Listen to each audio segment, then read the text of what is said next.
Я приветствую вас, дорогие друзья, уважаемые гости и подписчики моего канала. Суббота. Возвращаемся в ритм и темпоритм всего происходящего, хотя, конечно, очень и очень бьет ключом эта жизнь по голове. Обсуждать сегодня будем все эти перипетии вместе со Снежаной Егоровой. Она на связи прямо сейчас. Снежана, здравствуйте. Здравствуйте, Александр, здравствуйте, друзья. Рада вас видеть. С возвращением, Александр, вы прекрасно выглядите после. Да, спасибо. Ну, знаете, какие-то все равно тревожные вещи. Ну, то есть каждый день нам преподносит новый обстрел, каждый день новый удар, каждый день новое заявление, все стращают, а вот сейчас будет еще хуже, а будет еще хуже, потому что было плохо, но не так хуже, как может быть. В общем, обсуждать все это будем в прямом эфире вместе с вами. У нас сейчас 15 число, середина августа. Переходим мы так, переступаем за экватор последнего месяца лета, который обещает быть очень горячим. Опять потихонечку исподволь, что ли, да, шепчет нам дух Анкориджа. Сегодня ровно год, как этот дух этого Анкориджа, собственно, свершился. Встреча Трампа и Путина на Аляске. В связи с этим опрос сегодняшнего эфира звучит он следующим образом.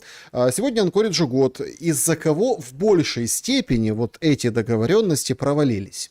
И есть варианты ответов. США, Россия, Украина или Европа. Значит, голосуйте, в конце подведем итоги. И понятное дело, да, что сейчас все выглядит так, что Россия ждет исполнения вот этого духа Анкориджа, ждет исполнения чего-то, а Соединенные Штаты Америки, в лице Рубио, который недавно сказал, что, это просто были какие-то разговоры, мол, ни до чего не договорились, как бы их не исполняет. Или исполняет, но по-своему. Потому что, как ни крути, Зеленский сколько не просит Патриоты, уже даже засекретил удары баллистикой и ракетами по Украине. Раз в месяц теперь будет какую-то цифру называть. Соответственно, теперь, если летит ракета, куда она попала, попала и попала. То есть сбили, не сбили, потом расскажем. Но Патриотов не дают. Получается, вроде как исполняет дух Анкориджа. Денег не дает, Патриотов не дает, много чего другого дает, но тем не менее. Как бы вы ответили на этот вопрос? Сегодня год Анкориджу. Так а кто виноват, что Анкориджа не случилось? Знаете, это самый главный вопрос русской философии. Кто виноват и что делать? Но того варианта, на который бы я ответила, точнее, так как я думаю, у вас, к сожалению, нет. Потому что я считаю, что это Великобритания, как обычно, англичанка гадит. И, как говорится, душок остался, но она гадит в таких местах потаенных, понимаете, в основном в человеческий мозг. Поэтому, к сожалению, трудно сразу разглядеть вообще эти усилия. Ну, а так как Украина в том виде, в котором мы сейчас ее имеем, точнее, все ее имеют в этом виде, в лице Владимира Зеленского, который, как вы знаете, я считаю, является самым главным орудием, приобретением, золотым, как говорится, мальчиком, гутоперчивым мальчиком британской короны, их самым надежным агентом, потому что они надежненько держат его, скажем так, причиндалы и то место, которому он барабанит по роялю, в своих собственных натруженных британских ручишках.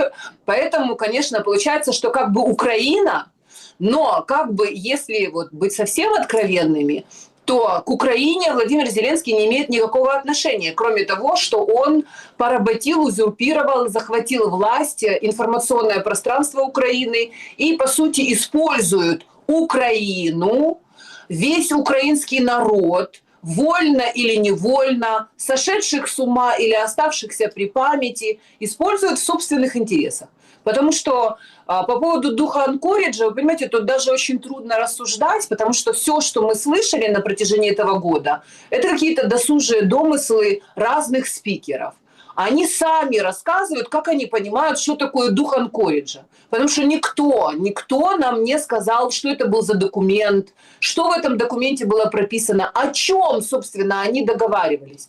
То есть были какие-то косвенные показатели, были какие-то, скажем так, визуальные вещи, по которым можно было сделать определенные выводы. Но что такое дух Анкориджа вообще? Кроме того, что... Все свелось к тому, что ВСУ уходят из Донбасса сами, да, все останавливается по линии соприкосновения, а дальше уже от этого пляшет дипломатия. Ну, по крайней мере, где-то через полгодика.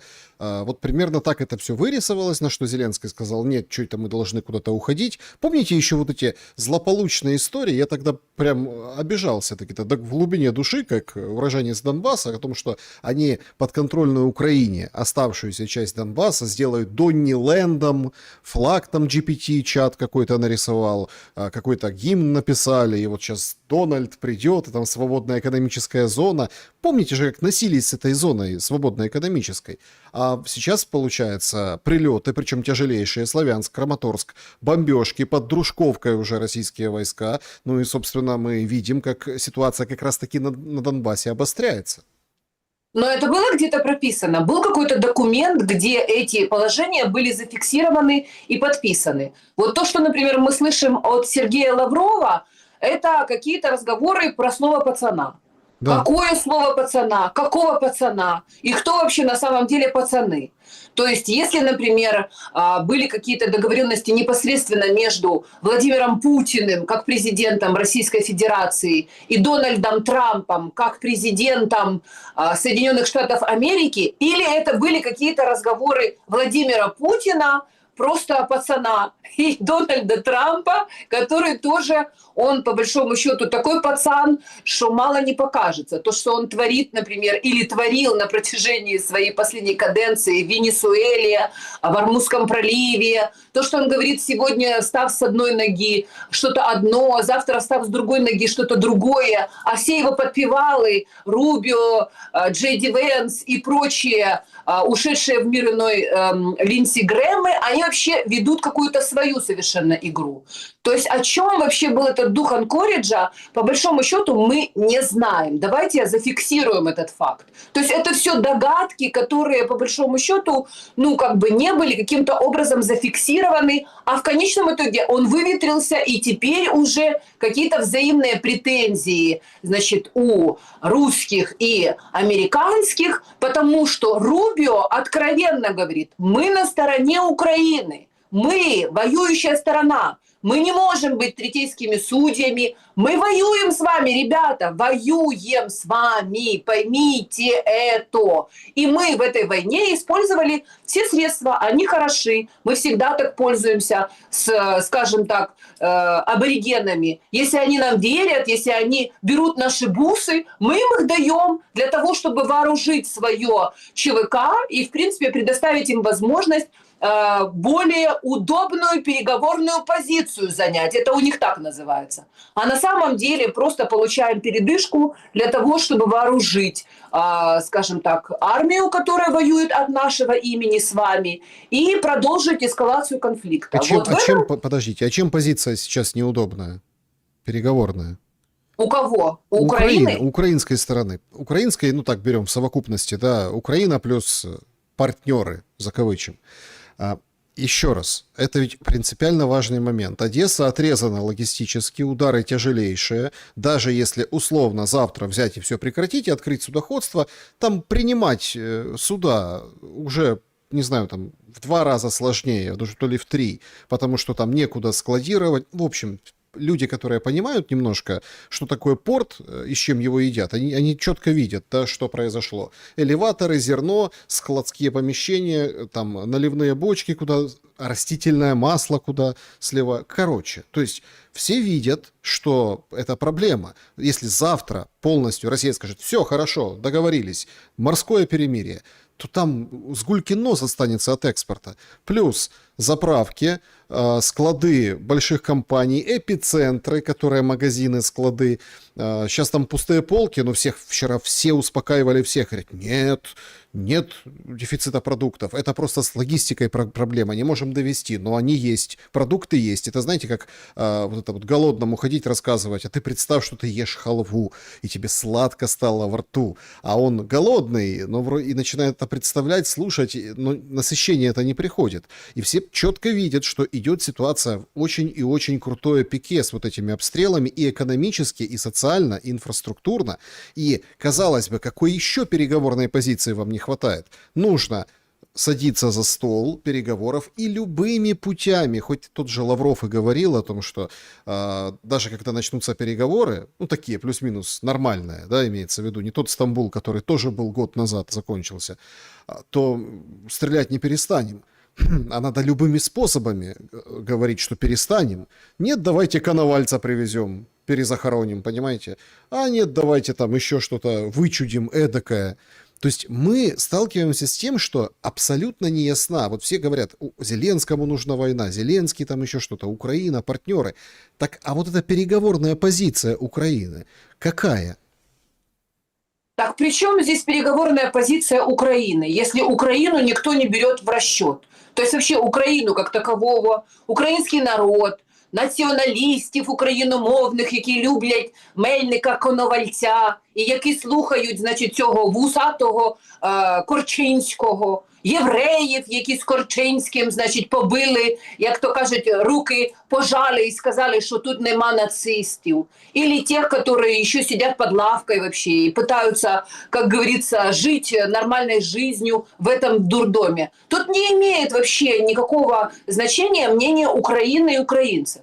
Здесь имеет значение только мнение Зеленского и стоящих за ним промышленных и финансовых капиталов, которые не на жизнь, а на смерть отвоевывают свое право быть владельцами этих ресурсов и воюют, как говорится, этим народом, льют эту кровь и конвертируют ее в свое политическое будущее, в свои дивиденды финансовые. Зеленский единственный бенефициар вообще этого процесса. Он единственный, прекрасно себя чувствует, летает по всему миру, абсолютно безопасно, использует самолеты, как говорится, ресурсы государственные, на него работают люди, он ими распоряжается как хочет, у него миллиарды наскапливаются на счетах, он просит деньги, эти деньги льются в карманы его и его друзьям, они развозят это по всему миру, и Ленка Скумбрия прекрасно вешает шторки где-то в Букингемском, рядом с Букингемским дворцом. То есть это единственный бенефициар. Поэтому тут как мы можем говорить, нужно ли садиться за стол переговоров? Всему народу нужно по любасу садиться за стол переговоров, если он хочет выжить. Но Зеленскому не нужно, потому что он прекрасно понимает, что такую золотую карту он больше в этой жизни не вытащит. И такого прекрасного звездопада и вот этого, понимаете, золота антилопы, понимаете, ему на голову так не будет никогда больше сыпаться. Поэтому Зеленский, который в единственном числе принимает решение продолжать дальше воевать или не продолжать дальше воевать, он предпочитает быть на стороне врагов России, британской короны, Соединенных Штатов Америки, Европейского Союза, которые так или иначе, не мытьем, так катанием, постепенно вовлекают Россию в войну, обесточивают ее, обкладывают ее маккендрианским кольцом анаконды и, как говорится, душат ее в собственных объятиях, рассказывая про дух Анкориджа. И вот-вот, сейчас, скоро мы, конечно же, разделим этот мир и учтем ваши интересы русские. Хотя на самом деле все прекрасно знают, что все архитекторы западного мира, которые планируют мировое господство западных структур, они не рассматривают Россию как отдельно взятое суверенное государство, русский народ, русскую цивилизацию, православие, славян и вообще как таковых в будущей картине мира. Единственное, чего этого, по-моему, я не знаю почему, никак не могут осознать или понять в России вот те круги правящие, которые все хотят и хотят договориться с Западом. То есть они 30 лет после распада Советского Союза привыкли к тому, что есть такая, знаете, большая колония постсоветская, Российская Федерация, которая управляет маленькими постсоветскими колониями, и как бы через них идет договоренность с Западом. А сейчас Запад решил, что нам не нужен вообще, как говорится, главный в нашем террариуме единомышленников. Нам больше не нужен смотрящий за этим пространством. Мы уже вырастили свои кадры, мы уже сами будем тут за этим всем смотреть, поэтому, товарищи, До свидания, всего вам доброго, друзья. Мы хотим Россию полностью взять под собственный контроль. Мы знаем, там есть пятая колонна, мы посадим своих людей, они договорятся потом с Зеленским, и все будет хорошо. У тех, кто будет управлять, у элит и их сателлитов. Другой вопрос, что будет у народа. У народа российского будет все то же самое, что сейчас у украинского народа. Будет гражданская война, будет противостояние, будут точки разлома, будет ненависть, будет, как говорится, кровь, разбрат и постоянная колотнеча для того, чтобы люди друг другу в горло вцеплялись, ненавидели соседа или того, кто за поребриком, или того, кто по другую сторону баррикад. А в это время транснациональные корпорации будут, как говорится, сверху, вот так вот перпендикулярно вставлять свои щупальцы и высасывать ресурсы из этого пространства. Вот, собственно, какая задача у Запада, и он ее решает, потому что она у них есть. У них есть концепция, которую они воплощают в жизнь общими усилиями. И Европейский Союз, и Британская корона, и Соединенные Штаты Америки, и все, кто являются их сателлитами, на эту задачу работают. А кто работает в России на задачу, чтобы, собственно, каким-то образом выработать план, как отбиться от этого, постоянно не преклоняя голову и не пытаясь договориться с врагом, который пришел тебя убить. И украинский народ, украинская, скажем так, идентичность, славянская, православная, она первым делом подвергается вот этой трансформации, потому что украинцы – это пограничники, понимаете, это те, до кого ближе всего можно дотянуться, и те, которые, по большому счету, поддаются этому больше всего, потому что они понимают, что у них нет ни защиты ни с той стороны, ни с другой, поэтому каждый выбирает, под кого, как говорится, ему мимикрировать. То есть люди выживают, по большому счету, как могут. А Зеленский куражится, и они смотрят на него и радуются, что хотя бы хоть кому-то хорошо в этом мире. Володенька Зеленский наш прекрасный, вот посмотрите, как хорошо, он же такой богатый, дерзкий и веселый, никто не заберет у него его море. Понимаете, Саша, человек к морю стремится, не побоюсь этого слова, а люди в гробы. То есть он ходит среди вот этих вот кладбищ бесконечных и думает о море. Правильно написал Константин Петрович Бондаренко, что «Дорогой вы наш Таласократ, любимый наш человек, езжайте на море к семье, дайте возможность людям пожить». Но, к сожалению, как ты знаешь, голос разума здесь не слышен, потому что в психбольнице давно все главные позиции заняли психбольные. И всех здоровых людей, которые призывают их вообще подумать о логике вещей, потому що коли кричать «давайте воювати, до останнього, до перемоги, наші воячки, наші герої, тільки повертайтеся живими». Какими живыми? Где? Кто повертается? Живыми. Это дорога в один конец. И вот эти вот идиоты, которые толкают и толкают в топку войны своих братьев, сестер, понимаешь, и там соседей, они не понимают о том, что это, как говорится, с каждым днем все меньше и меньше украинцев, все меньше и меньше украинской земли, все меньше и меньше украинского государства, и, как говорится, все больше и больше гробов, смертей. Вы так прям гробы, все оправдано. Видите, Днепропетровскую область отбили вооруженные силы Украины. Вчера об этом трубили. Никто это не подтвердил, только там вот эти все в общем, но сказано же, сказано. Понимаете? То есть все не напрасно, все не зря. А вон как мы будем греться от того, как горит российский НПЗ зимой. То есть это к вопросу о заморозке, да, вот этой дискуссии.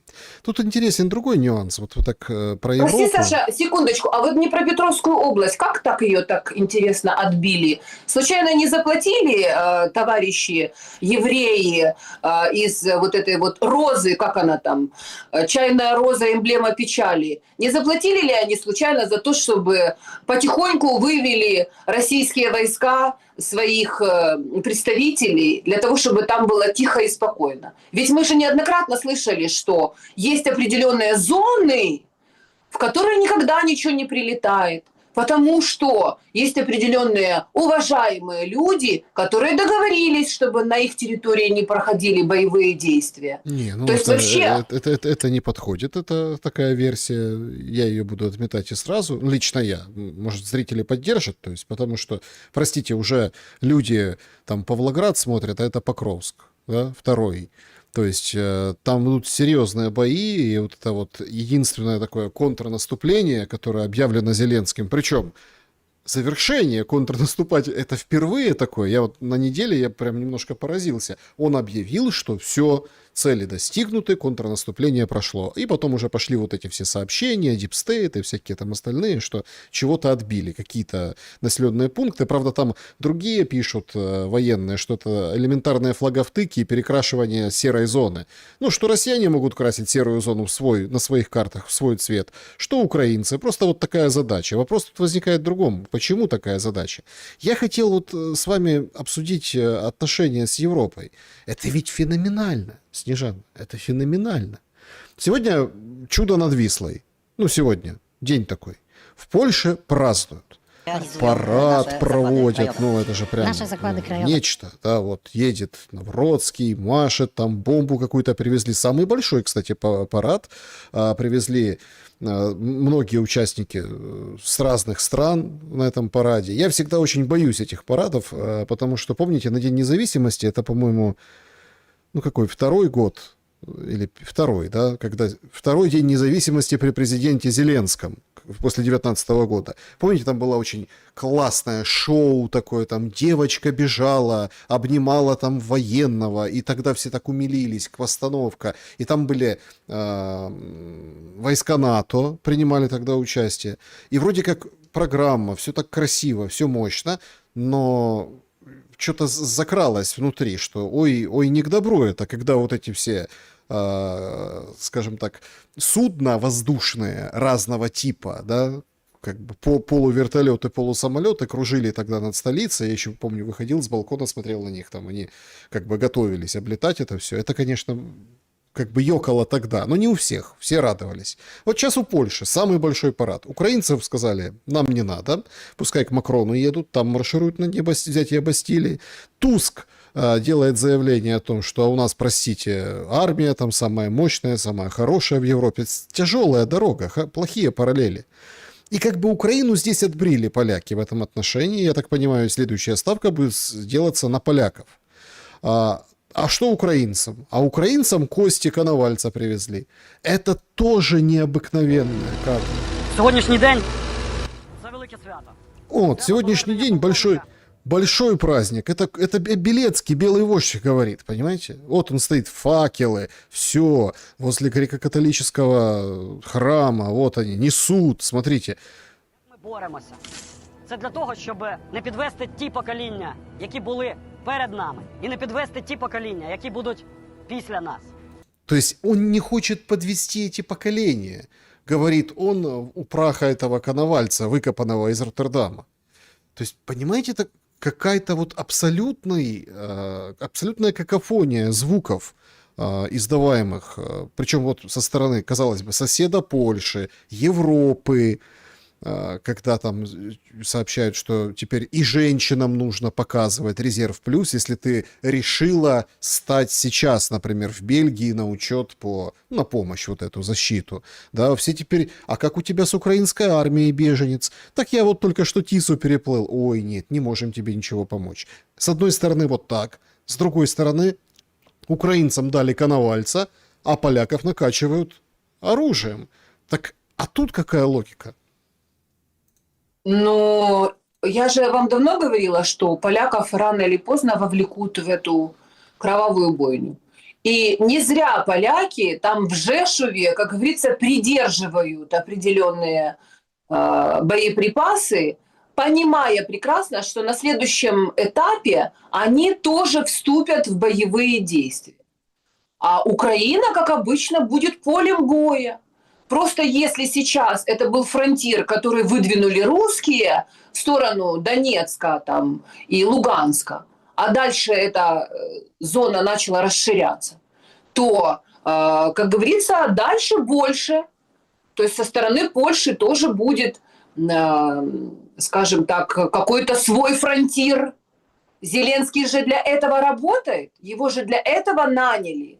Для того, чтобы на территорию Украины, с одной стороны, зашли русские, недовольные политикой Зеленского, который начал рассказывать, что чемодан, вокзал Россия, и, значит, москали наши вороги, и вот это вот поднимать на гора всю эту тему Белецкого белого вождя, который совсем не нацист, привозить сюда кости Мельника и Коновальца. А с другой стороны, поляки. Поляки что же уже рассказали, кто такие украинцы и что они думают в историческом контексте относительно вот этих последних действий Зеленского со всеми этими костями, которые он свозит со всего мира. Вот этих грешников и этих убийц. То есть он, в принципе, что с одной стороны дразнит Медведя, а с другой стороны он дразнит гоноровых поляков, которых они приведут все на украинскую землю, Зеленский сядет в свой голубой вертолетик и отправится куда-то к своему морю, а эти здесь будут воевать друг с другом. Он провоцирует конфликт между Россией и Польшей. Польша, соответственно, будет кричать, что мы страна НАТО, и давайте подключайтесь все остальные. Я что, не говорю об этом уже годами, что Зеленский нанят для того, чтобы устроить большую войну. Не просто войну между Россией и Украиной, там, между братскими народами, а войну большую, европейскую, такую, как была в 20 веке, прекрасную с точки зрения военно-промышленного комплекса, финансовых структур. Это была прекрасная война. Они все сидели где-то в Тихом океане, на своих островах, смотрели в это все, как говорится, через подзорную трубу, читали газеты, сидели в клубах, курили сигары, пили виски и решали, как дальше они будут вести эту войну, и сколько еще беженцев прибежит, бесплатные рабочие силы, высокооплачиваемые. Сколько еще капиталов к ним прибежит, которые они в своих банках, как говорится, мягко, в мягких перчатках уложат, понимаете, штабельками в свои какие-то ячейки. Сколько еще бизнесов перебежит к ним для того, чтобы строить свои машины, заводы, пароходы. Как они на этом всем будут наживаться? Мы что, не знаем историю? К сожалению, большинство людей не знают историю, они не понимают, какие процессы в этом всем задействованы, и что, в принципе, в период мировых войн Америка заходила полным банкротом и полным, как говорится, лузером, а после 2 мировых войн она стала, понимаете, вот той Америкой, которую мы знаем, number one, понимаете, Pax Americana, и американский доллар стал единственной кровеносной системой, через которой к ним все богатства и потекли. Сейчас они придумывают новую схему финансовых взаимоотношений в мире. Они занимаются тем, что они прибирают к рукам, пользуясь случаем, всякие разные вкусные места, вот эти все Ормузские проливы, венесуэльскую нефть и прочее и тому подобное. Единственное, что им мешает на их пути, это Россия, которую они хотят также ослабить и привести к тому, чтобы компрадорские, скажем так, силы, которые там давным-давно достаточно неплохо себя чувствуют, и большинство из них и при деньгах, и при власти, и при информационном ресурсе, чтобы они, как говорится, полностью склонили голову по ельцинскому принципу и вынесли ключи от всех дверей в России. Но все-таки я не могу понять, если так об украинцах говорить. Нет, понятно, что люди переживают каждую ночь тяжелые обстрелы.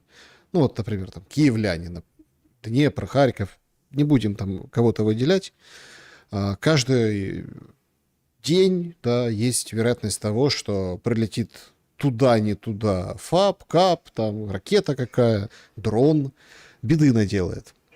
Но говорить о том, что украинскую нацию будет объединять, или дух украинского солдата, который сражается на фронте, будет поднимать вот это шествие ночное, понимаете, там непонятно по времени, ну, комендантский час, ну, елки-палки, не, этим они вот там взяли, откопали этот броневичок, понимаете, Белецкий речь толкает, тут факела горят, эти там кулачок к сердцу прикладывают.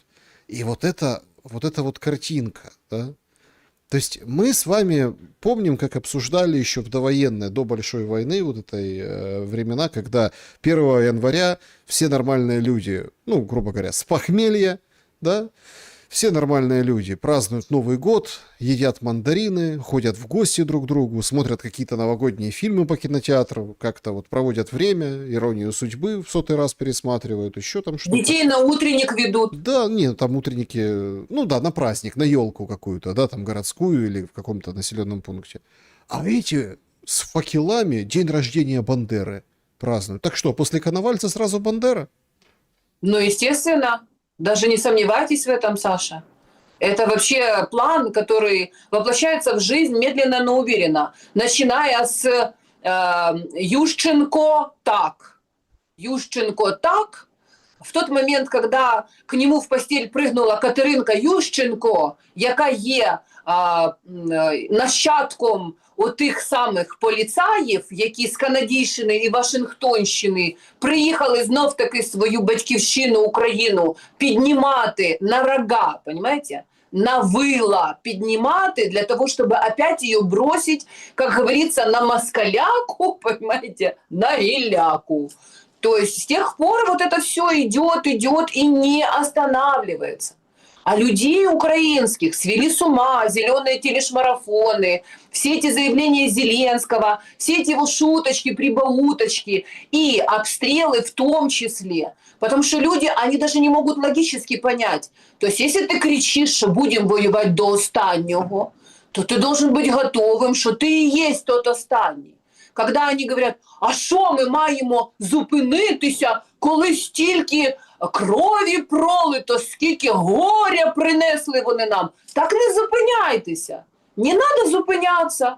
Поэтому будьте спокойны, сидите и ждите, когда непосредственно в ваш дом прилетит КАБ, циркон или еще что там. Сергей Караганов собирается ядерный взрыв какой-нибудь там устроить. Ну так, чтобы долго все не мучились. Чтобы не ждали каждой своей очереди, а чтобы вместе все в одночасье, понимаете? То есть они не понимают. Это же элементарные вещи. Когда у людей разорваны, как говорится, причинно-следственные связи, они не могут понять. Им говорят, что кричите, что мы українці, ми за Бандеру, Шухевича, Коновальця. Ось, дякуємо, що повернувся наш великий Мазепа Іван Степанович. Повернувся ми, українці, благословені.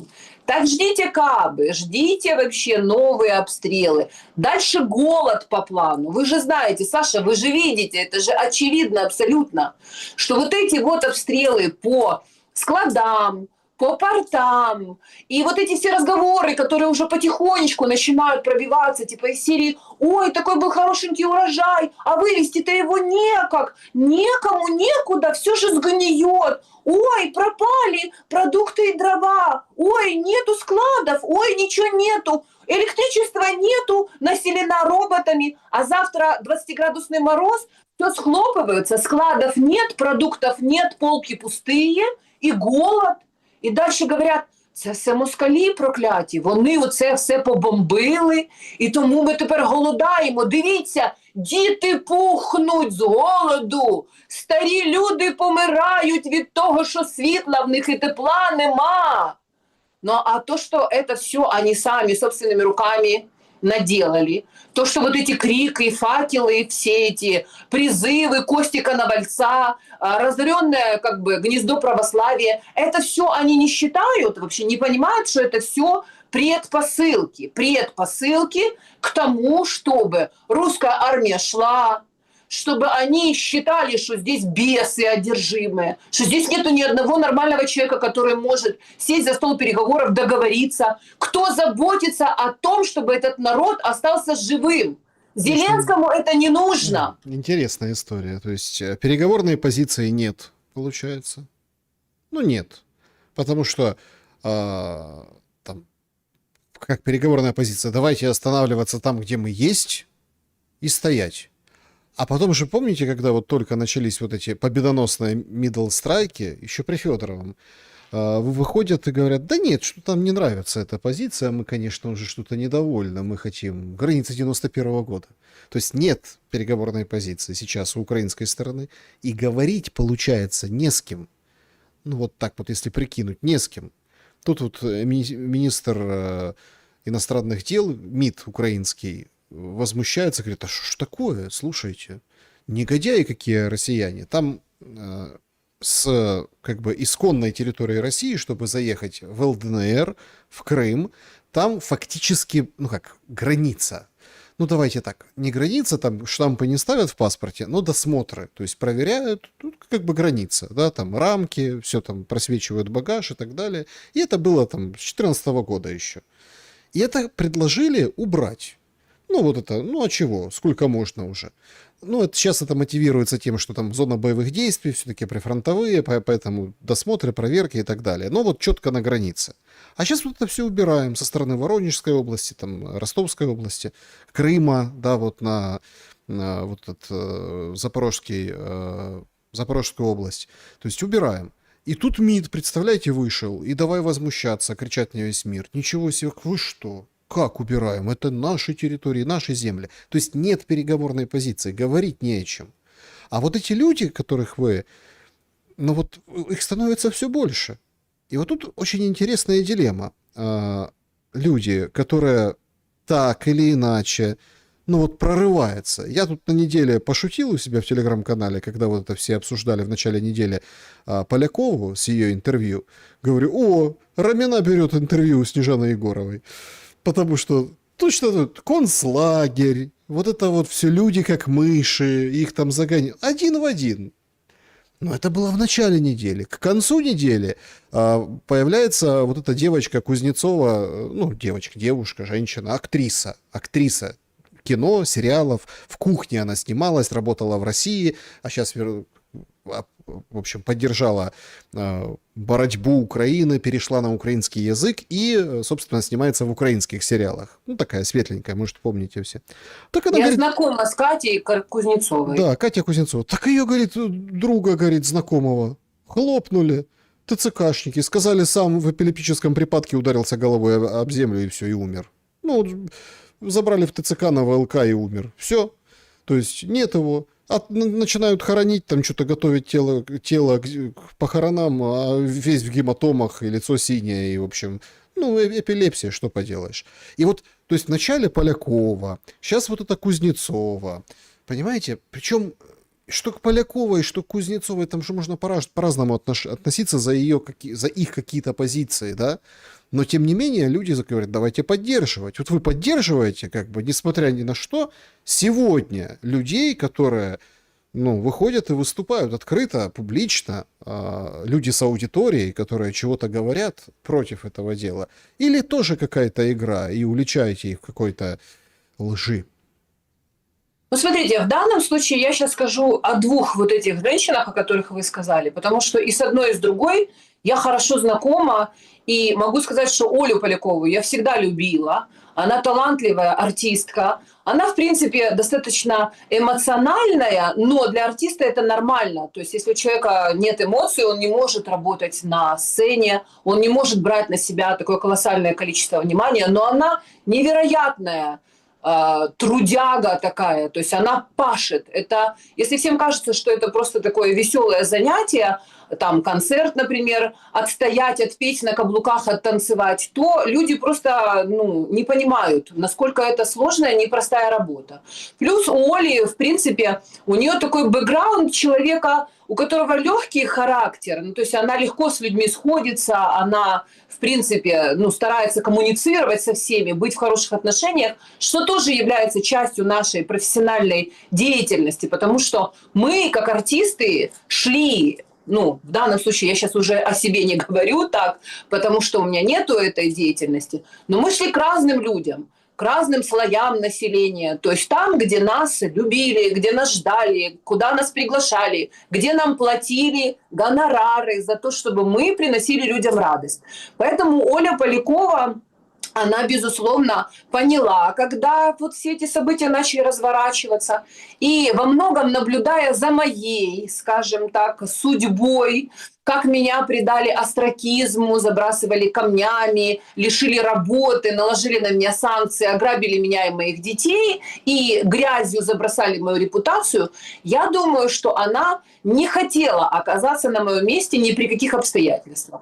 Поэтому они попытались с Машей Ефросининой уйти совершенно в другую, скажем так, степь. Они там беседовали о мужском, о женском, о нашей женской доле, перешли на украинский язык, хотя и Маша, и Оля исключительно русскоговорящие девочки, они живут в русскоговорящих семьях, и между собой и со своими детьми они говорят по-русски, но они вынуждены были принять эти правила игры, потому что никто не хотел оказаться на моем месте. У всех у них есть результаты их профессиональной деятельности. Ты годами работаешь для того, чтобы там купить дом, квартиру, машину, то есть получить какой-то статус. Они артистки, люди, которые работают в информационном пространстве.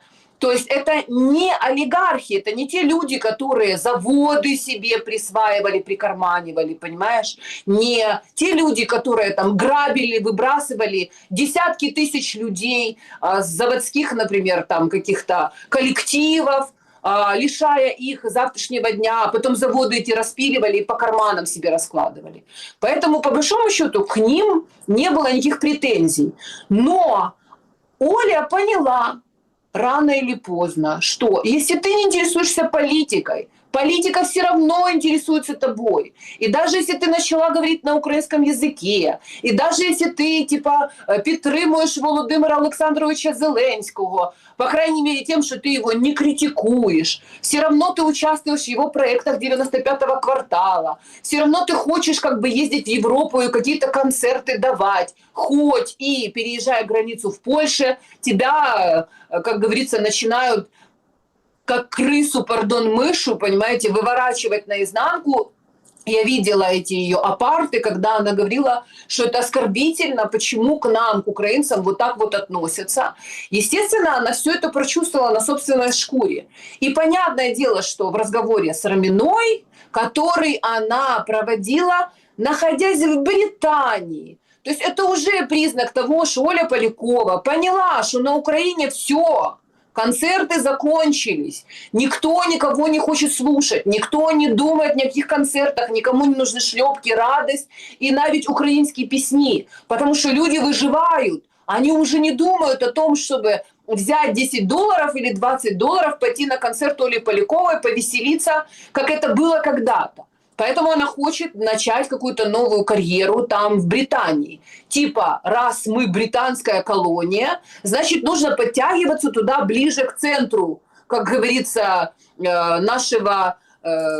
Понятно, то они все ездили в Москву, вели там конкурсы и пели. Конечно, конечно. Раньше были кокошники, а теперь как бы немножко другая концепция поменялась. Это, в принципе, естественно. Но то, что Оля сказала про концлагерь, буквально сегодня, вот сегодня перед началом нашего эфира, я уже увидела, Оля вже перепросила за свої слова. Вона вже сказала, що так, дійсно, напевно, я не права. То було дуже грубе слово, концтабір. Я ж не була в полоні, це знають тільки ті люди, які були в полоні. Но ще не вечір.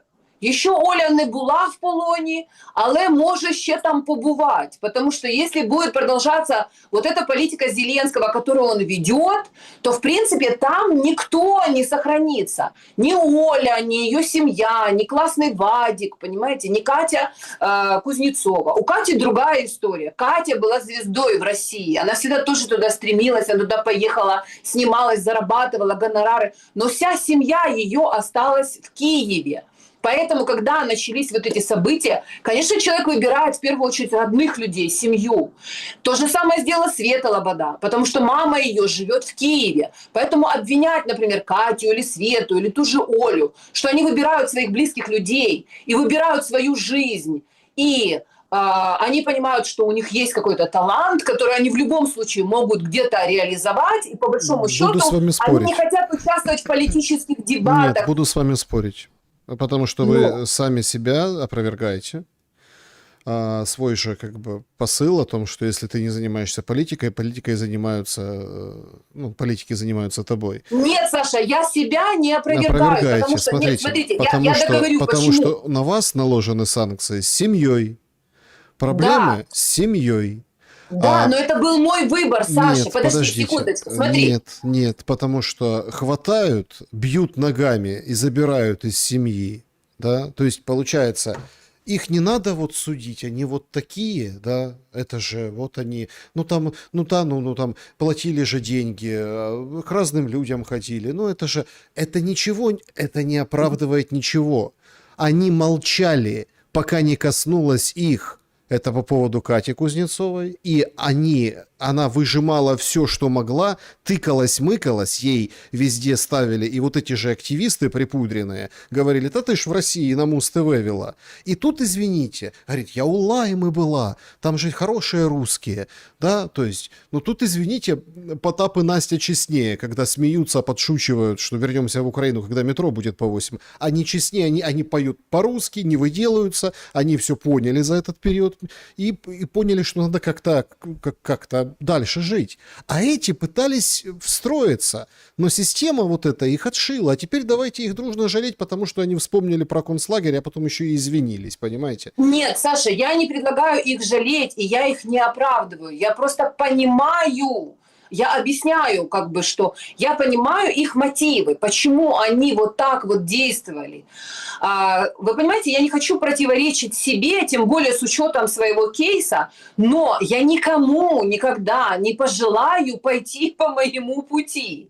Потому что то, что я испытала на протяжении долгих лет, просто моя история началась еще до того, как в 22 году российская армия пришла под стены Киева. Я поняла все то, что будет происходить еще в 2014 году, когда люди еще прыгали, скакали на Майдане и думали, что революция – это такое веселое занятие, когда артисты бесплатно приходят тебе на концерты и, как говорится, поют, а твоя главная задача только в свободное от работы время приходить на Майдан и радоваться, попивать там кофеек и чаек, заводить новые знакомства.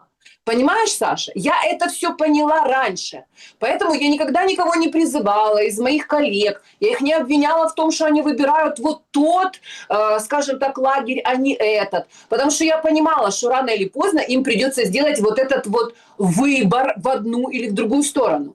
И если Оля решила оставаться на Украине, с Украины, как говорится, постепенно перебираться туда, поближе к британскому королю, учить английский язык, быть там со своей семьей и иметь возможность потихоньку распродавать свое имущество, не получить сейчас на голову санкции и, как говорится, отползать молча в ритме вальса. Вот мы, собственно, и видим ее извинения, потому что ей сразу объяснили, что, Оленька, или ты типа становишься, как говорится, политическим дьячем, политическим проектом, подтягиваешь под себя и под свои идеи каких-то людей. Так, если ты сказала А, что здесь концлагерь, завтра говори Б, кто создал этот концлагерь. Я четко абсолютно говорю, что Зеленский является администрацией этого концлагеря. И тому есть и подтверждения, и факты, что он закончил здесь вообще любой выборный процесс. Он зачистил информационное и политическое поле. Он получает поддержку от Запада, и по большому счету он не жалеет этих людей. Они для него не являются ценностью. То есть он работает администрацией концлагеря, возглавляет ее абсолютно осознанно. А все те люди, которые хотят как бы серединка на половинку, понимаешь, на полшишечки, как бы и возмутиться тому, что ТЦК действительно это административный концлагерный ресурс, который запугивает, грабит и мародерит людей. Как бы возмутиться этому, сказать, что типа, я же это тоже вижу, как и вы люди, я же тоже понимаю, вы же люди, мои люди, а я же с вами. А потом сказать, ой, так дійсно, щось я не те сказала, я артистка, тому не слухайте мене, я піду пісні співати, хто мені платить, тому я і співаю. То есть это трагедия. Это трагедия человеческая, Саша. И трагедия эта касается каждого. Просто на Поляковой это заметно, потому что на нее смотрят, потому что она публичный человек, потому что любой артист всю жизнь свою делает как бы все усилия для того, чтобы его узнавали на улицах, для того, чтобы ему аплодировали, чтобы его любили, чтобы ему платили, понимаете, потому что часть вообще нашей профессии – это вот эта публичность. А потом, когда ты стал вот этим большим солнцем или луной, в который проще всего бросить тапок, не по звездам бить, каких-то там блох вылавливать, а именно такую большую Полякову взять и замочить, понимаете? Поэтому у меня, например, такое ощущение, что Рамина, вот именно Рамина, вот это вот, понимаете, эскортница. Вот Рамина вообще никто, и звать ее никак. Это эскортница, которая получила ресурс, и вот она лазит, понимаешь, по всем разным известным людям и опрашивает их. Вот за Раминой, скорее всего, стоит кто-то из этих силовых структур, потому что когда Рамина сделала вид: ой, что ты говоришь? Не, ну видео это что-то одно, это же московское ИПСО, наверное, на Мосфильме снято. Да, уже Лубенец раз в Николаевской области водителя Красного Креста, который увозил на скорой помощи, эвакуировал из Николаевской области 2 семьи, приняли, бусифицировали. Сейчас опять сегодня новость о том, что еще одного с отсрочкой бусифицировали. Это уже официально, это же все-таки не какая-то там история. Но, тем не менее, она делала вот это вот лицо, это было видно. Вообще, конечно, за Раминой, кажется, так было, по крайней мере, так общались, стоял вот этот вот человек, который сейчас околачивается по корпусу Хартии. Вот. Это Ермак. Его активно пытаются вернуть в украинское медиаполе.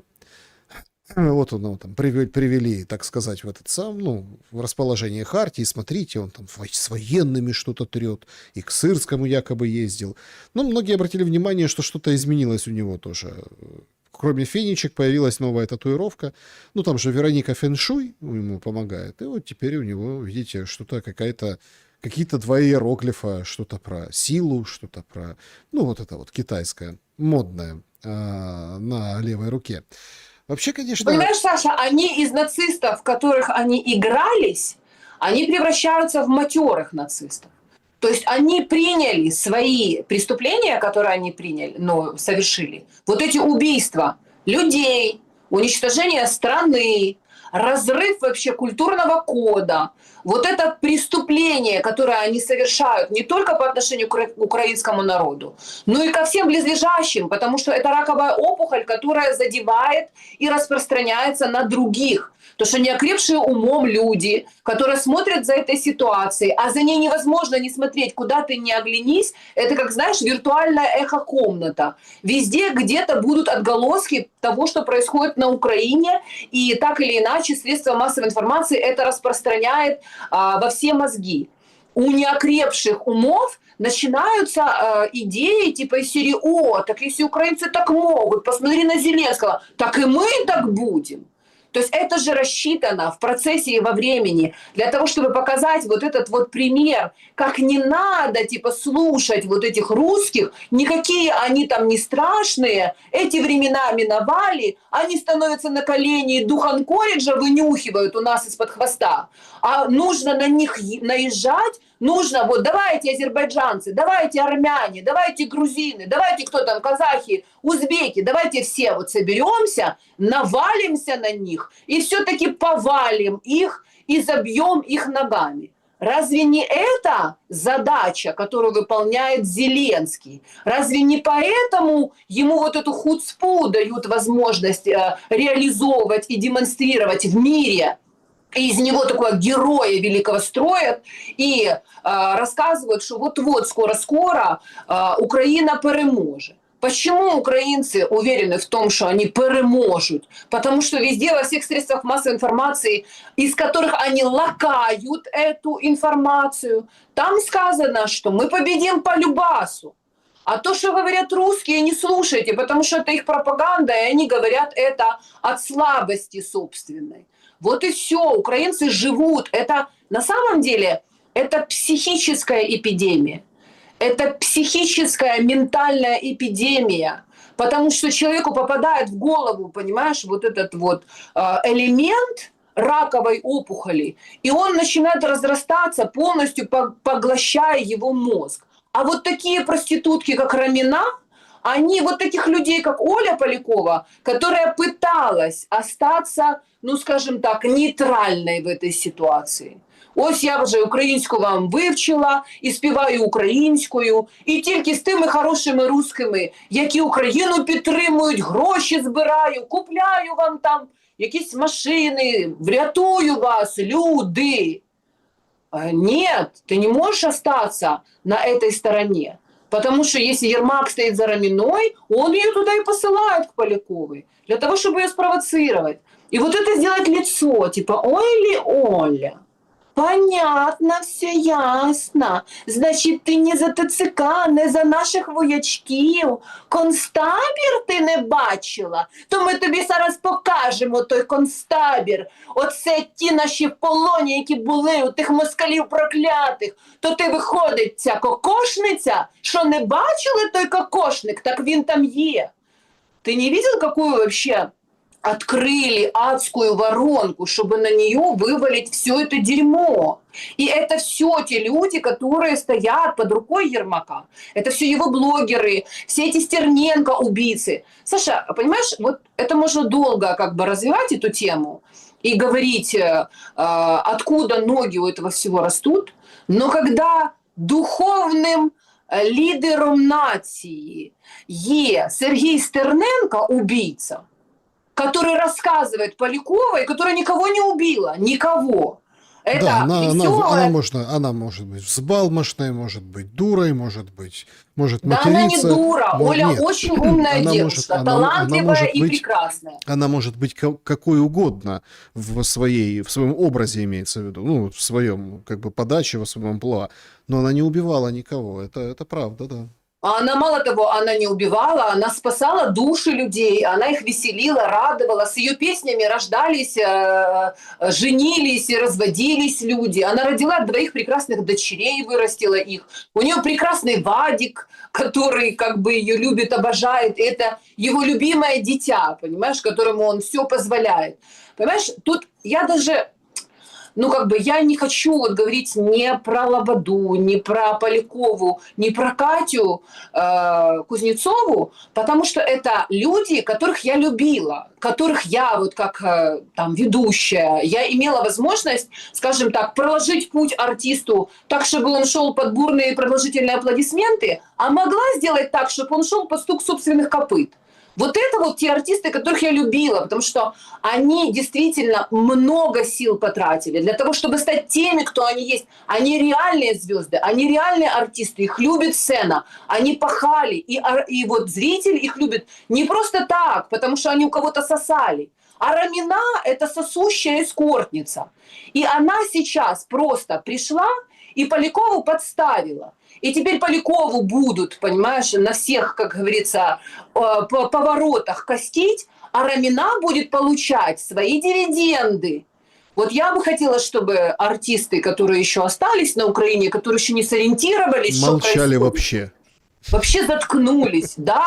Молчали. Потому что вообще. если они не могут сказать и не согласны с тем, что ситуацию, которая на Украине, и ТЦК, который кошмарит людей простых украинских, не Путин нанял и организовал их, и поставил им задачи, а все это с Банковой исходит, если они не хотят увидеть очевидные вещи, что зло сидит на Банковой, и концлагерь украинский устроили именно там, то, в принципе, лучше пусть они сидят и помалкивают, и ждут, когда, возможно, ситуация поменяется. Но она будет меняться только в худшую сторону, потому что уже коса нашла на камень. То есть это то, о чем мы с вами постоянно, Саша, говорим. Вы все время говорите: Снежана, ну вот же договорятся, ну вот же остановится, ну вот же, будет здравый смысл? Нет, не будет, потому что ни у кого не стоит задача договариваться. Потому что уже организовалась целая группа бенефициаров войны, которые зарабатывают на войне, на военно-промышленном комплексе, на том, что люди теряют, на мародерстве. І от ці всі ТЦКшники, це в них тепер буде мати берегиня Раміна. яка сказала, ну треба порівнювати. Наші хлопчики з ТЦК воячків так само вбивають, а їх же не можна вбивати. Они будут тебя хватать безоружного, 8 быков, и ломая тебе челюсти и кости, будут заталкивать тебя полуживого, убивать. Але ж вони від цієї влади роблять велику справу, як розказує Корчинський. А хто ж буде мобілізувати наших людей? А чого же, блядь, Корчинський і його супруга Оксанка Корчинська не йдуть на фронт? Ви Чого вони не воюють? скажите, Оці пожалуйста, великі братерства. я сегодня, конечно, был обескуражен, знаете, какой подачей новости. Ну, не то, что новости, вот теме обсуждения. Я, конечно, не специалист в этом вопросе, и многие там тоже, наверное, не специалисты. Короче, по поводу того, что тут всерьез рассматривают вопрос мобилизации женщин, высказываются уже гинекологи. Гинекологи.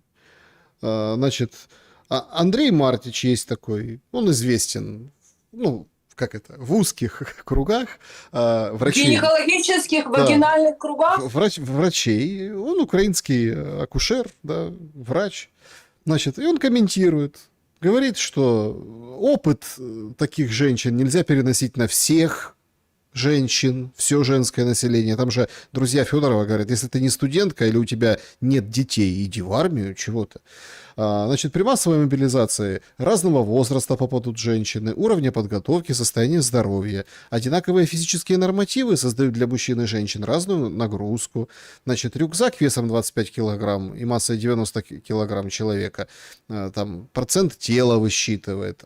Врач обращает на циклы и другие особенности женского здоровья. В полевых условиях проблема, говорит, там, туалет, вода. Дополнительные риски возникают у женщин с болезненными, скажем так, вот этими днями, то есть, и прям это серьезно, ну, то есть, это не какая-то там история. У меня сложилось впечатление, и зачем я с вами это обсуждаю? Ну, потому что, ну, то есть, моральные какие-то вещи, они уничтожены.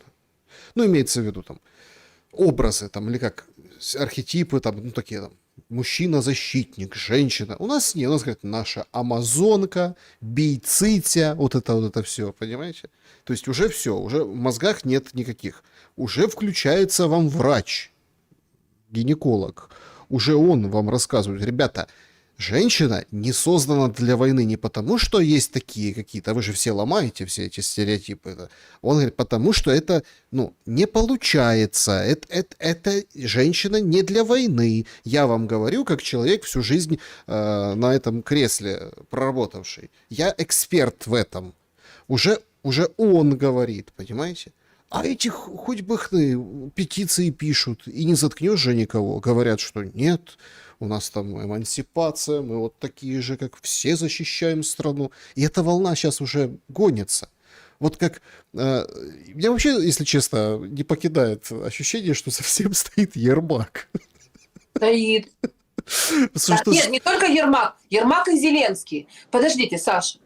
Ну вот... Вы же знаете прекрасно, что меня опять обвинят в том, что я, значит, не люблю евреев. Но дело же не в евреях. Дело в том, что они приходят в вашу студию 5 лет тому назад. Пришел товарищ Розенблат и сказал, что Украина має бути як Израиль. Вот я сидела такая офигевшая, и у меня челюсть отпала. Я говорю, в смысле как Израиль? Мають воювати всі жінки і чоловіки.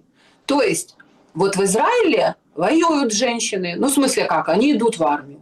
Вот если Украина – это новый Израиль, это зона постоянного конфликта. Это западная ЧВК, вооруженная ими, где каждый гражданин, который гражданин, как говорится, есть разные, есть вот эти холопы, рабы, вот эти вот славяне, тупые, безмозглые, которых мы не будем учить, которым мы не дадим книжки читать, рожать детей их нужно просто бросить всех и уничтожить. Мужиков, которые носят свое семя, чтобы они его не расплескивали, мы уничтожили в первую очередь, а дальше нужно уничтожить тех, кто, в принципе, еще помнит, что когда-то были у них свои мужчины, славяне, православные, с белой кожей.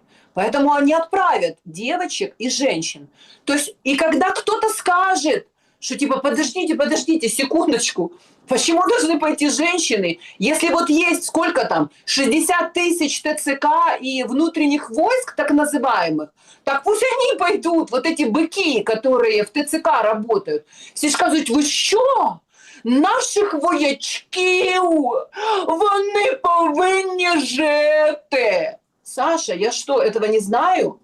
Я в 2018 или 2015 году, неважно, написала пост в своем фейсбуке, когда, значит, началась АТО, і була, значить, концепція, що діти не повинні йти у школу з квітами, замість того, щоб квіти купляти, гроші витрачати, краще принесіть кошти або ліки для наших воячків в зоні бойових дій в АТО.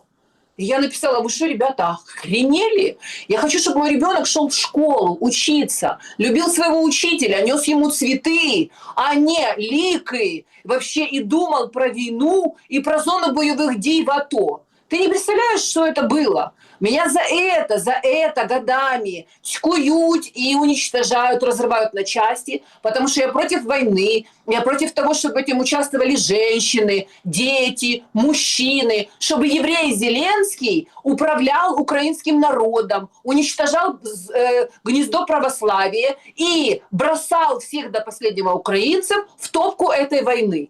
Но о чем мы говорим, Саша? Конечно, они отправят женщин. Им плевать. Вот эти все истории гинеколога, что циклы будут мешать, а пули им будут мешать циклы. А это все фашистские навыки. Потому что, как вы помните, Александр, когда Запад шел воевать с русскими, зная, что у них есть вот это традиционное отношение к женщине, к ребенку, к семье, они что делали? Они брали вот этих, которых в заложники наловили, и отправляли их в первой линии. Женщин и детей. Вот так вот отправляли на русскую армию. И русские не могли стрелять, а за ними шли фашисты, я не знаю кто, другие тевтонцы или прочие. Поэтому украинцы в заложниках в этом концлагере. Их и бросают вот эту топку этой войны.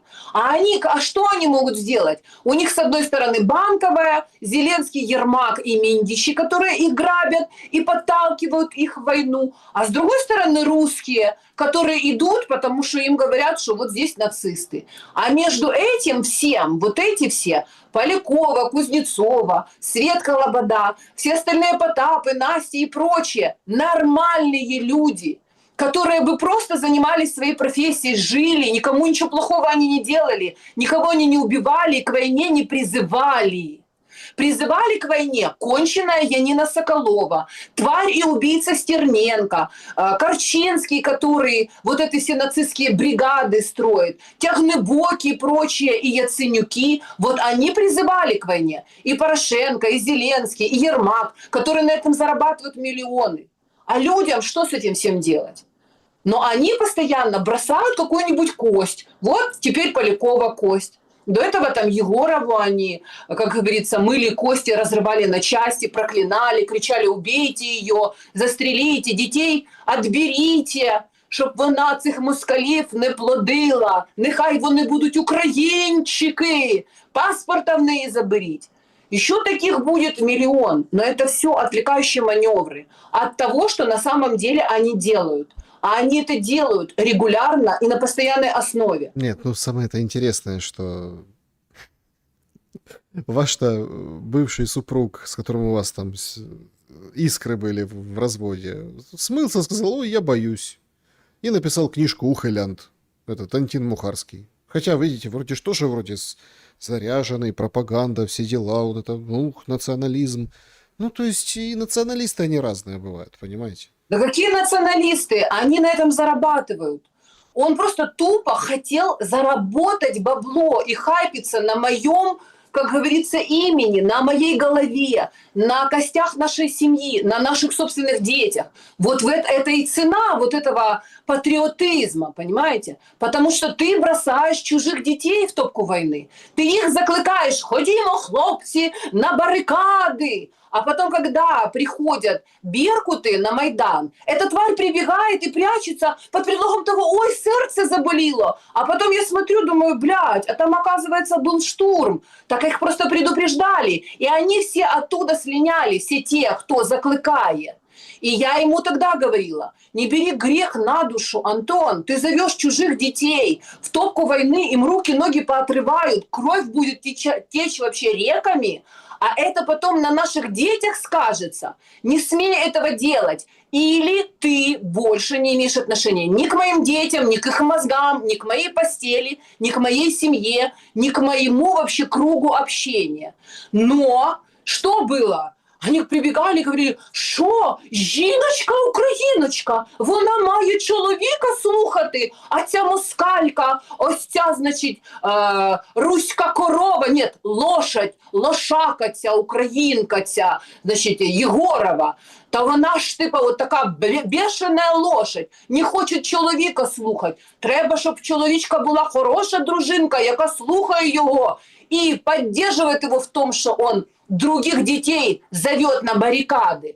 А потом этот пидорас, извини на добром слове, Саша, слава богу, что прямой эфир, он потом берет все аккуратненько и бежит за пределы этого поля боя. А ви тут, українчики, залишайтеся. Я буду просто потім пісень співати. Я буду потім, значить, книжки писати, як ви боролися за нашу незалежність, як ви кров свою пролівали.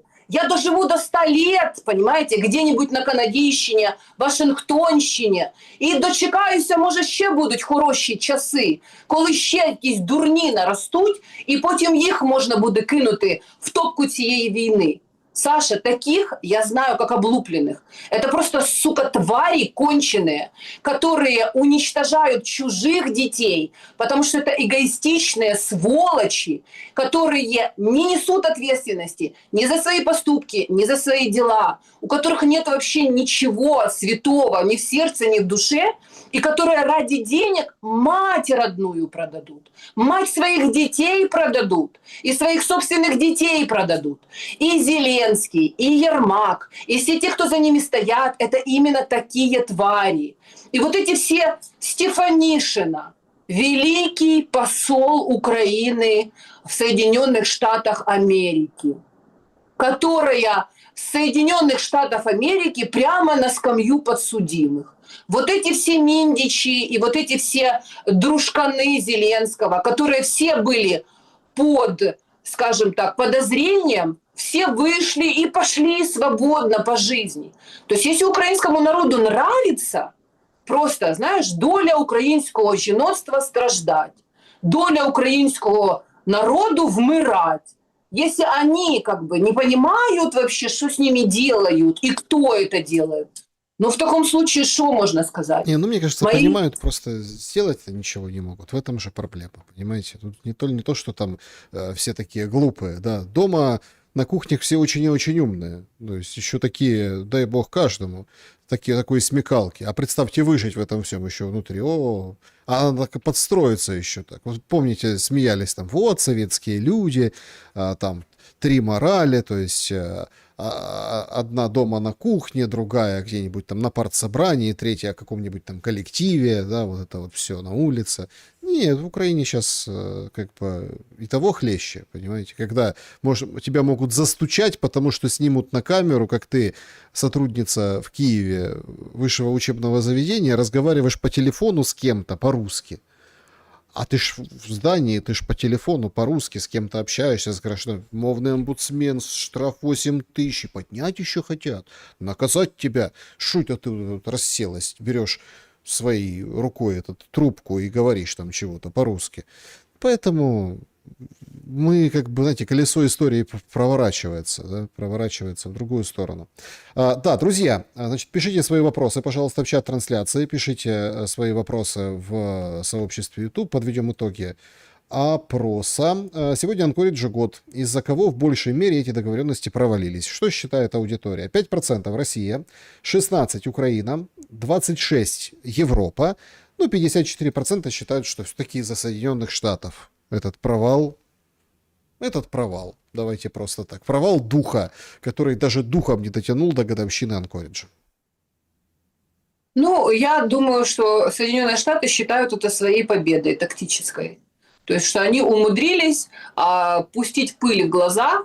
Как говорится, красная дорожка. Путин по ней прошелся с Трампом, как говорится, руки пожимали. И была надежда на то, что все обойдется миром. Мы знаем прекрасно, что Путин – это наш кот Леопольд. Ребята, давайте жить дружно. Это основная его концепция. И ее, безусловно, поддерживает основная масса граждан Российской Федерации, которые, конечно же, не хотят воевать. Это абсолютно очевидно, всем и понятно. Точно так же, как не хотят воевать украинцы. То есть, когда мне там в комментариях прибегают и рассказывают, что вот, как это не хотят воевать, а кто же с оружием в руках идет, сидит в окопах и прочее и тому подобное. Ну, я не хочу, в принципе, пророчить, что если в России когда-нибудь, не дай бог, придет подобная Зеленскому власть, то у них начнутся точно такие же процессы, и мы посмотрим, как они будут противостоять тому, что будет создан репрессионный государственный аппарат, который будет людей в черные воронки запихивать, а все остальные будут делать вид, что они этого не замечают. Это же все уже было.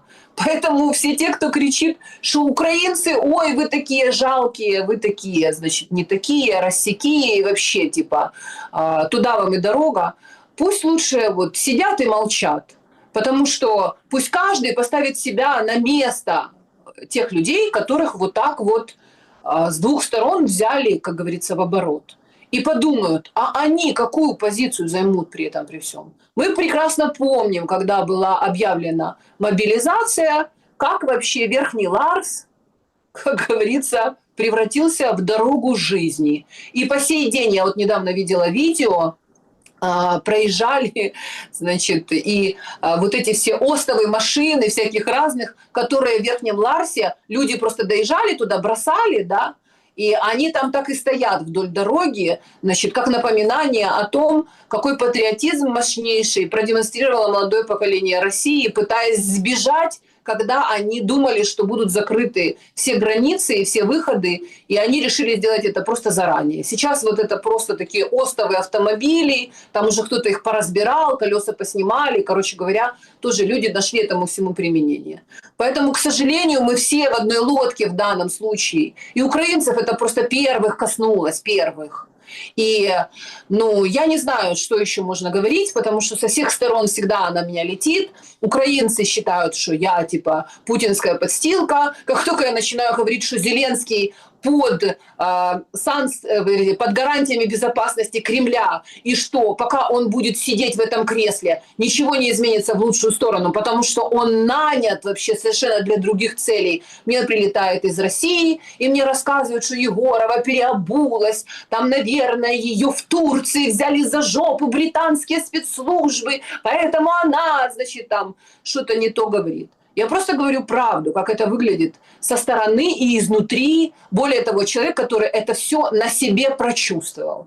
И я вам честно хочу сказать, Саша, вот опять же возвращаясь к Поляковой, Кузнецовой и прочим артистам, коллегам моим, я их поэтому не комментирую, потому что я знаю, что я только скажу какое-нибудь слово в их адрес хорошее, это им прилетит со стороны этих всех бешеных истерненок и всяких разных пропагандонок типа Янины Соколовой. Если скажу что-то плохое, то, в принципе, они обидятся. Поэтому стараюсь не комментировать. Но, к сожалению, в данной ситуации, пока люди не начнут осознавать и объединяться и вместе выбираться из этой ситуации, не проявят милосердие и понимание в каждой отдельно взятой ситуации, и не будут смотреть на это все как на какое-то супершоу, знаете. Люди смотрят через экран телевизоров, там, своих компьютеров или телефонов и думают, это какое-то реалити-шоу. Меня оно не касается. Да, это так и есть. Реалити-шоу, а там, ну, реально человека убили.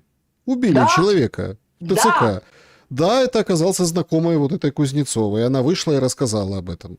Ну так молодец, что вышла и рассказала. Ну, то есть, тут как бы, тут надо сострадание, милосердие, ну, его никто не должен отменить даже в самых противоречивых, обидных или каких-то таких вот этих ситуациях. Тут просто надо смотреть на то, что произошло, и отсюда уже делать выводы. Вот конкретно и сейчас. И когда вы призываете объединяться, тут же понимаете, в чем дело. Тут же, я с этими там никогда не объединюсь, а я с теми никогда не объединюсь, а это вот такие, а это вот все. А то орки, а то эльфы, а то какие-то там не пойми кто, а то там кастрюлеголовые, а то еще кто-то. Нет, надо, если объединяться, то объединяться против войны. Но это аксиома. Так, друзья, давайте... Прости, Саша, я, знаешь, что скажу? В Советском Союзе, когда мы были детьми, была песня, которая в голове каждого ребенка советского, она рано или поздно встает. Если бы парни всей земли за руки взяться однажды могли. Понимаешь, люди мира, на минуту встаньте. И мы, там, народы мира, мечтою о мире живем. То есть во всем мире есть нормальные люди. Поляки, которые не хотят воевать и понимают, что если дернут этот стоп-кран, потом не остановишь. Немцы, которые не хотят воевать и помнят, чем это все в конечном итоге завершилось.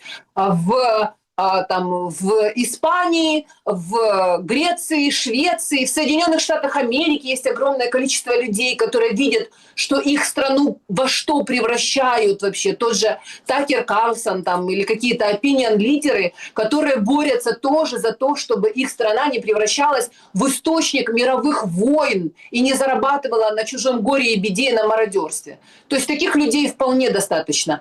И не объединиться нам, славянам, русским, украинцам, белорусам, там, казахам, грузинам, армянам. Армяне все без исключения говорят на русском языке.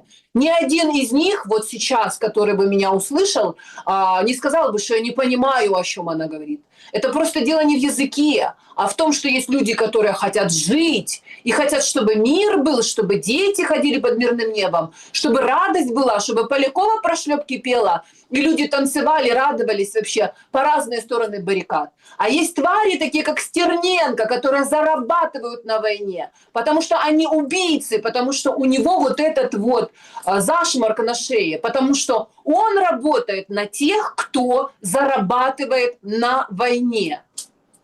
Да, друзья, давайте несколько вопросов от вас. Сообщество YouTube. Оксана, советник президента России Кобяков анонсировал важное заявление Путина на ВЭФ и рекомендовал Западу следить за выступлением президента России. Чего нам ждать? Интересуется Оксана у вас. Путин еще мне не сообщил, но я надеюсь, жду прямо с минуты на минуту, что уже мне придет смс-ка, вот телефон держу прямо в руках.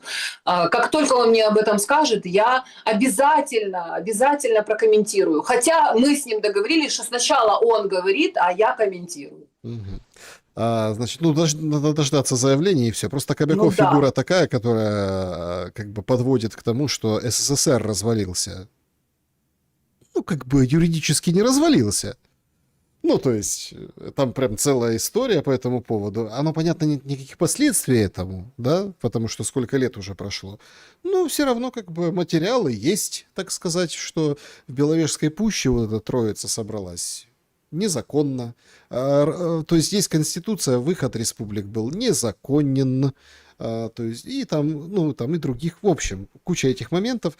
Но на самом деле, Саша, это очень логичная вещь, и те, кто думают, что это нереально и невозможно, должны вспомнить о том, что еще вчера мы думали, что привезти на Украину Коновальца, Мельника и Бандеру и Шухевича тоже было невозможно. Более того, в вагонах метро показывать ролики от Азова, что с возвращением полковник, типа Коновальцу. Вы понимаете, это просто какой-то... И тут недавно сбросили этот... Ну, кто-то что-то с кем-то в личных этих вопросах, там в Киеве, там, ну, короче, там встретились-то у станции метро такой-то. А я сижу, думаю, а что это за станция метро? Ну, попереименовывали же. Ну, тут Льва Толстого. Так они все понимаете? улицы переименовали, станции метро переименовали, памятники снесли вообще, книжки сожгли, детям запрещают разговаривать на родном языке, родителей запугали, отцов убили, а сейчас и матерей отберут у детей и вообще сиротами их сделают. Ну так и что? Через 20 лет что это будет? Нужно дождаться русским для того, чтобы вот здесь вот образовалось вот это образование типа Израиля, который весь Ближний Восток кошмарил 50 лет.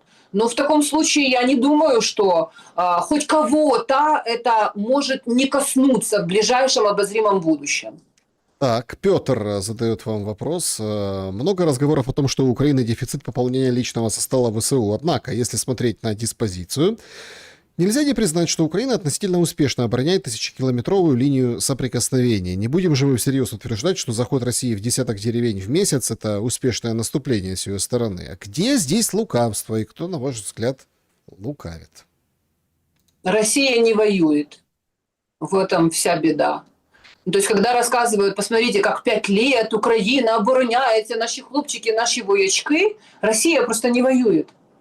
А если она решит воевать, то тогда мы посмотрим о мобилизационном ресурсе Украины и о том, как они будут прекрасно воевать. Я не знаю, почему Россия выбрала такой путь, почему они дают возможность технологически, скажем так, кошмарить эту линию соприкосновения дронами и позволяют просматривать вот этой космической группировке Илона Маска всю территорию и России в том числе. Я не знаю, почему они это выбирают. Но они на самом деле не воюют, у них нет понимания и плана, во что они все это хотят, как говорится, превратить и к чему они хотят прийти. У них еще только, как говорится, ну это как всегда, позднее зажигание. Медленно запрягают, ну не знаю, поедут ли быстро. Раньше в историческом контексте всегда так было. Наверное, и в этот раз приблизительно так же. Я не понимаю просто, в какой мы фазе сейчас находимся. Так, значит, спасибо большое в чате, что пишете, тут вам хвалят, у вас красивые глаза, тут говорят, вы лучшие, мы вас любим. Друзья, я почему это зачитываю? Это я так настраиваю, да? Ну, пишите что-то хорошее, потому что в последнее время столько всякого пишут. Ну вот правда, ну вот прям... Нет, я-то, понятно, философски отношусь к этому всему, то есть вы знаете прекрасно, да? Но... Ёлки-палки, ну давайте как-то. Включаются там разные там эти все, вот это давай. Напишите хороший, добрый комментарий. Давайте в чат заглянем. Вопрос от Ивана. А почему женщинам не надо воевать? Они же тоже голосуют, они же тоже граждане. А где же эмансипация ваша? Иван, идите повоюйте, и мы с вами потом после этого поговорим. Какая нахер эмансипация? А кто будет детей рожать? Пока что еще никто не придумал нового способа пополнять гражданское население. Если женщины пойдут воевать, и там не останется уже больше никого, то ждите пакистанцев, бангладешцев, кого там еще, прочих и тому подобных. Но их можно будет заставить воевать еще быстрее с Россией, чем это даже делают с украинцами. Украинцы хотя бы сопротивляются. А во-вторых, я могу сказать, что только поклонники трансгуманизма, где будут белые господа с сигарами и виски сидеть на своих островах, и у них никто не заберет их море, ездить на яхтах и прочее и тому подобное, а Илон Маск на заводах будет им клепать биороботов, которые будут их обслуживать. Если вас устраивает такая версия развития человечества в целом, то, конечно, давайте, пусть женщины пойдут и будут воевать. Зачем они нужны? Вообще, по большому счету, я считаю, что вся беда славянства и славянских народов в постсоветском периоде – это то, что они перестали уважать семью, женщину, мать и детей. Нету территории детства, нету территории материнства, есть только тупые, безмозглые мужики, которые меряются харизмами и которым никого не жалко, которые думают, что за бабло, которое они каким-то образом наколядуют, они купят любое тело. Вот такой вот после того... момент был, во Львове опрос провели, смотрел его, и там женщины и мужчины, типа, стоит закрывать полностью границы? Ну, там, для всех имеется в виду. Женщины для всех мужиков. Женщины сказали стоит, мужики сказали нет.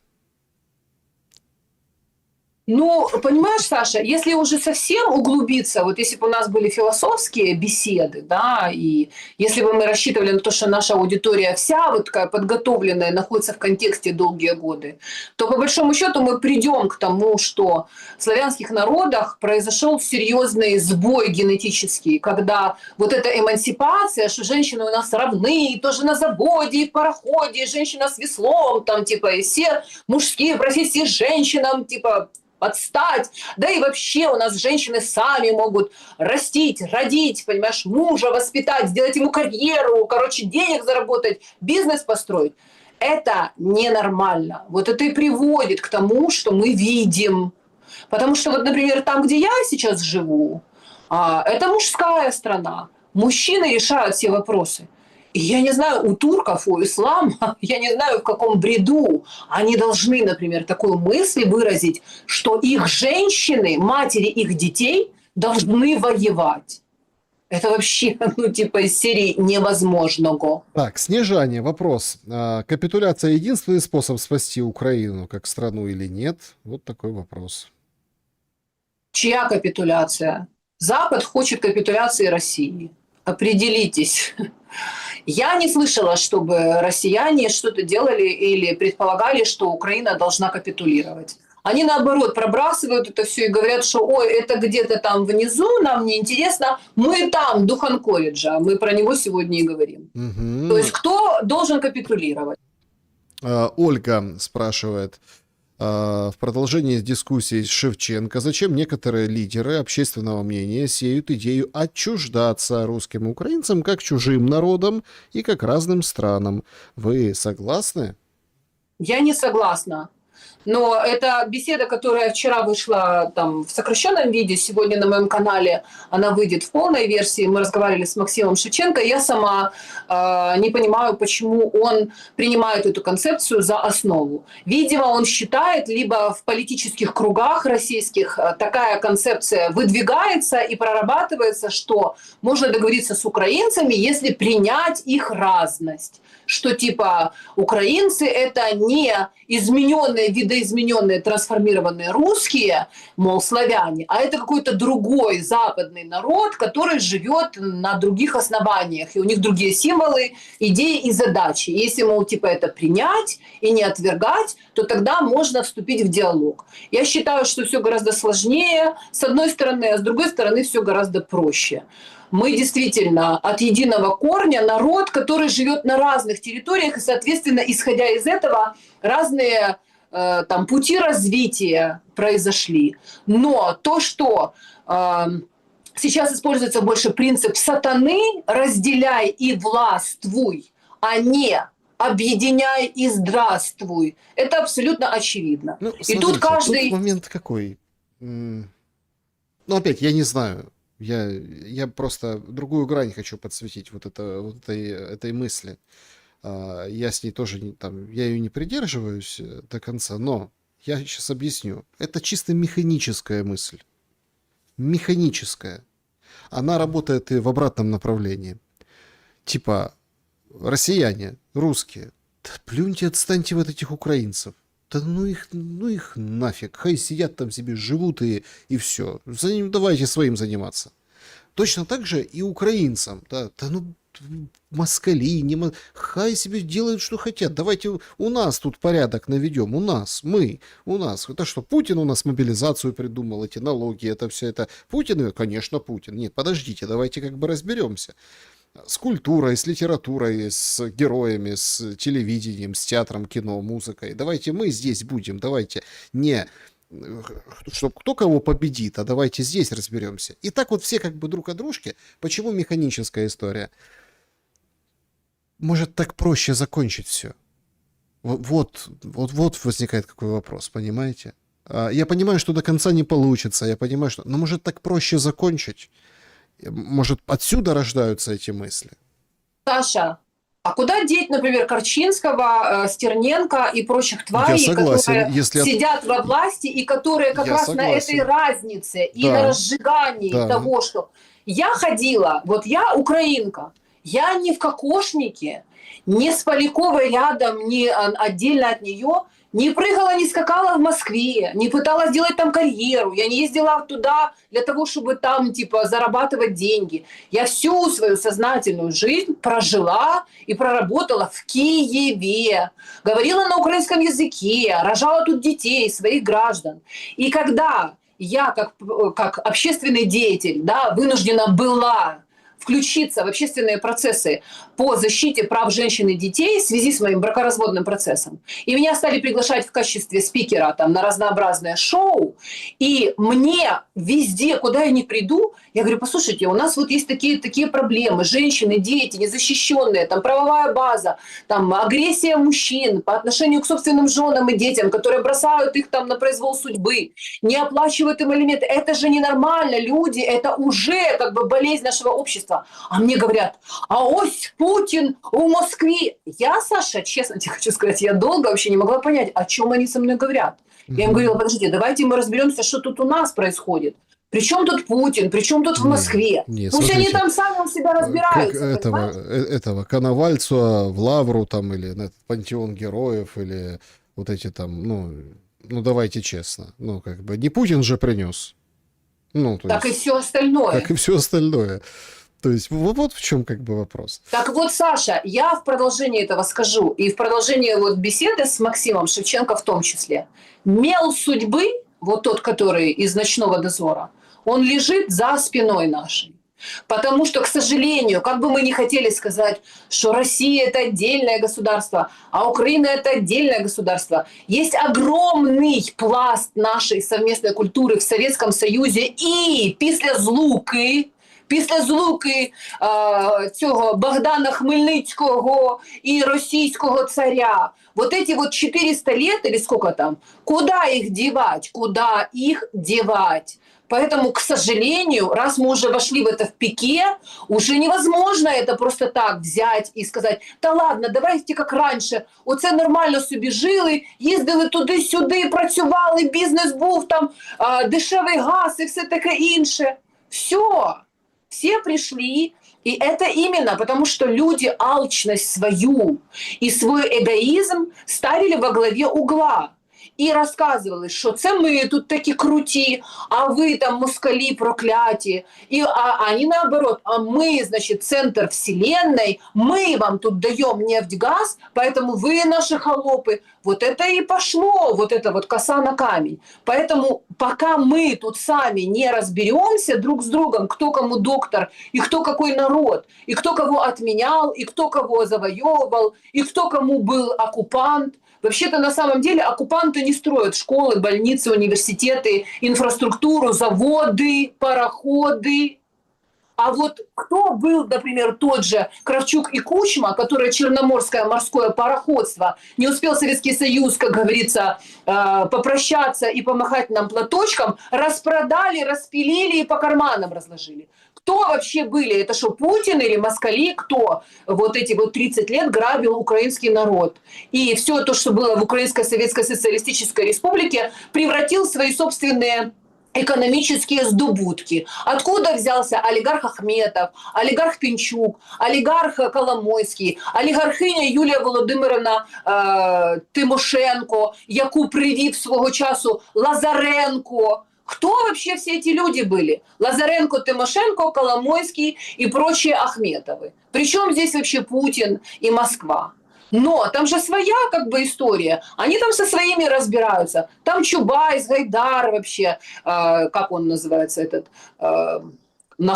Ходорковский, который у Дудя рассказал, что моим куратором по вхождению моих капиталов, которые он у советского народа отобрал, распилил, по карманам разложил, был никто иной, как Якоб Ротшильд. Ну, то есть, Саша, ну, как бы, давайте скажем честно, мы все заложники одной игры. Вот тот вот мел судьбы лежит как раз вот там, где сейчас, если Путин это скажет, это будет новое слово, как говорится, в политическом контексте. Если он поднимет тему того, что Советский Союз не распадался с юридической точки зрения, и вообще, по большому счету, ребята, стоп, то это будет что-то новое. хотелось бы все-таки на это тоже посмотреть. Может быть, все-таки русские возьмутся за ум, да и как-то покажут Кузькину мать, твою мать, всему этому западному, западной этой своре, этой стае, понимаешь? Они уже вцепились так мертвой хваткой, что они не отпустят этого медведя, с ними не договоришься. Нужно предпринимать какие-то более радикальные меры. Но какие, как говорится, история покажет.